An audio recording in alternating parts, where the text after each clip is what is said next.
আজ তো ভাইফোঁটা আর সেই ভ্লগটাই আজকে আমি তোমাদের সঙ্গে শেয়ার করব। তো আমরা দাদাভাইকে ফোঁটা দেওয়ার জন্য সমস্ত কিছু রেডি করে নিয়েছি। একটা প্লেটে মিষ্টি আর একটা প্লেটে ধান দুলপো নিয়েছি।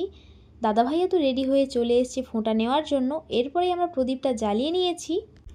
প্রথমেই তো বড়দি ফোঁটা দেওয়ার জন্য বসে গেছে।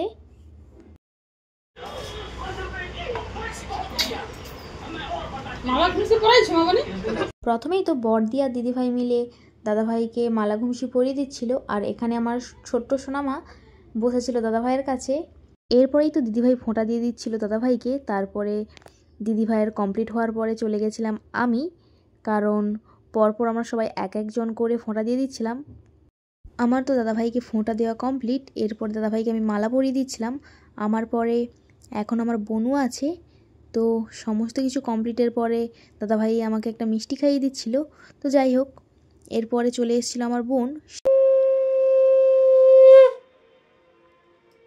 আমাদের সবারই তো ফোঁটা দেওয়া কমপ্লিট। এরপর বোন দিয়ে দিচ্ছিল ফোঁটা। ফোঁটার পর্ব তো কমপ্লিট। তারপরে আমি চলে এসেছিলাম আমার মামাকে নিয়ে একটা ভিডিও করার জন্য, যদিও অনেক দিন পর এসছে।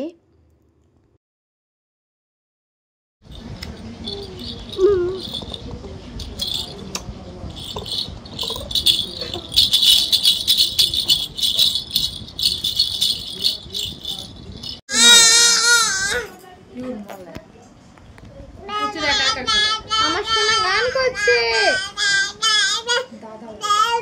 একটা গান করে দাও তো মা, একটা গান করে দাও। হ্যাঁ, একটা গান করে দাও, আরেকটা গান। আমি তো অনেকক্ষণই মাম্মামের সঙ্গে মজা করছিলাম। তো যাই হোক, আজকের ভ্লগ এই পর্যন্তই। তো তোমাদের কেমন লাগলো অবশ্যই কমেন্ট করে জানিও। Thanks for watching.